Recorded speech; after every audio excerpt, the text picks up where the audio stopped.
pour parler justement de ce samedi noir, si on peut l'appeler ainsi. Au début, j'avais un rendez-vous avec une Américaine dans ce centre commercial qui a été le théâtre d'Al Nassau. Aux environs de 10h30, exactement, je me suis rendu au centre.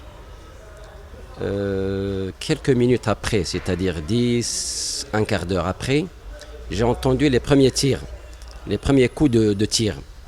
Un groupe armé, donc des sympathisants du groupe extrémiste somalien Al-Shabaab, ils ont pris d'assaut le centre. Ils ont tout d'abord neutralisé les vigiles qui se trouvaient, qui surveillaient un peu le portail.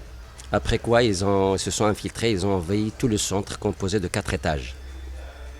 Malencontreusement, je me trouvais au premier étage, assis, dans un restaurant-café. Après, il y avait des coups de tir un peu partout, des lance-grenades. J'ai vu des personnes déchiquetées, des corps déchiquetés, et qui jonchaient sur le sol un peu partout, dans le premier étage là où j'étais. Des coups de tir à la mitraillette, donc sans cesse. Après quoi, nous étions retenus, moi et 9 autres personnes, donc un petit groupe dans un petit coin, par 2 assaillants. Durant 9h30. C'est 9h30 durant lesquelles j'ai vu l'enfer à Westgate, c'est le nom du centre commercial.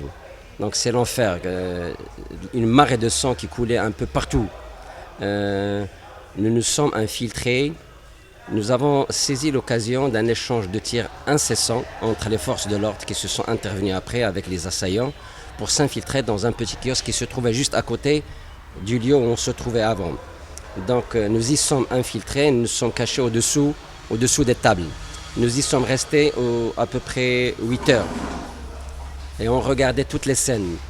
Donc comme je disais, des coups de tir, des lance-grenades. J'ai saisi l'occasion. La première chose que j'ai faite, c'est d'appeler mon frère à Paris. Je l'ai informé de ma situation. Après ça, j'ai informé un membre de l'ambassade. J'ai aussi appelé l'agence Maghreb Arab Presse, le directeur général pour l'informer de ma situation. Donc durant ces 9h30, je saisis cette occasion pour remercier hautement Sa Majesté le roi Mohammed VI, que Dieu l'assiste, pour l'intérêt personnel que le souverain a apporté à ma situation durant toute la période de ma détention. Et Sa Majesté le roi a donné ses hautes instructions, ses directives aux hauts responsables marocains qui n'ont eu de cesse de m'appeler au téléphone durant toutes ces heures pour me soulager, pour me conforter et pour me faire part de la haute sollicitude royale.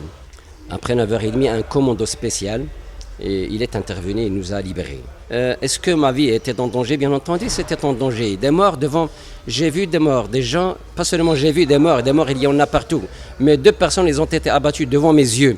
J'ai même eu l'occasion de prendre entre mes mains une victime qui est tombée devant moi, une Kenyane. Un Européen aussi, un Occidental, il a été abattu devant mes propres yeux.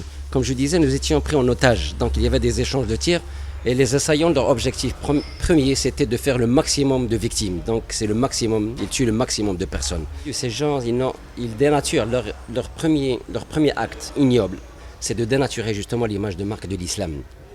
Ce ne sont pas des musulmans, ils ne peuvent pas être des musulmans.